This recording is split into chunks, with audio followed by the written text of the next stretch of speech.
আগামী 14 দিনের মধ্যে জুলাই বিপ্লবের ঘোষণাপত্র দেওয়া সম্ভব বলে মনে করেন পরিবেশ উপদেষ্টা সৈয়দা রিজওয়ানা হাসান। জুলাই আগস্ট হত্যাকাণ্ডের বিচার, রাজনৈতিক মতৈক্য গড়ে তুলে প্রস্তাবিত সংস্কার নিশ্চিত এবং রোডম্যাপ অনুযায়ী নির্বাচন করা নতুন বছরের অন্তর্বর্তী সরকারের প্রধান লক্ষ্য বলেও জানান তিনি। বিকেলে সচিবালয়ে উপদেষ্টা পরিষদের বৈঠক শেষে এসব কথা বলেন পরিবেশ উপদেষ্টা। শামীউজ্জামান চৌধুরীর রিপোর্ট।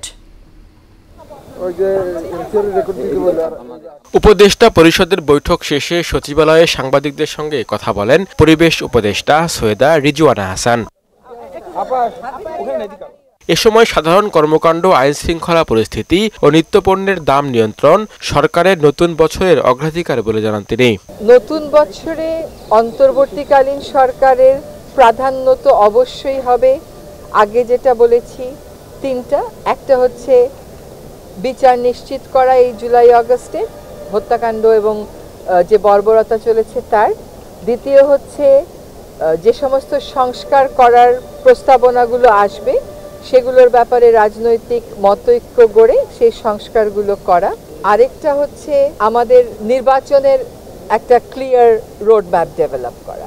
আগামী 14 দিনের মধ্যে অন্তর্বর্তী সরকারের পক্ষ থেকে জুলাই গণঅভ্যুত্থানের ঘোষণাপত্র দেয়া অসম্ভব নয় বলে মত দেন রিজওয়ানা হাসান। তারাও কিন্তু প্রথম থেকে এটা ক্লিয়ার করেছে যে তারাও চাচ্ছে সকল দলমত নিয়ে।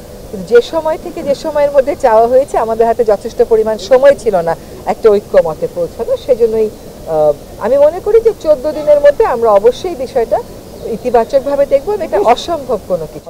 এ সময় সচিবালয়ে অগ্নিকাণ্ডের বিষয়ে নিশ্চিত হতেই বিদেশে আলামত পাঠানো হয়েছে বলে জানান পরিবেশ উপদেষ্টা। পাঠানো হয়েছে যাতে সকল রকম সন্দেহের ঊর্ধ্বে আমরা উঠতে পারি এবং ওনারা বলেছেন যে যদি সত্যি এটা নাশকতা হতো তাহলে ঘটনাটা কিরকম ঘটতে পারত সেটা দেখিয়েছেন এবং কোন জায়গা থেকে আসলে অগ্নিকাণ্ডের সূচনাটা হয়েছে একেবারে স্পষ্ট করে দেখিয়েছেন। শামীমুজ্জামান চৌধুরী, মোহনা সংবাদ, ঢাকা।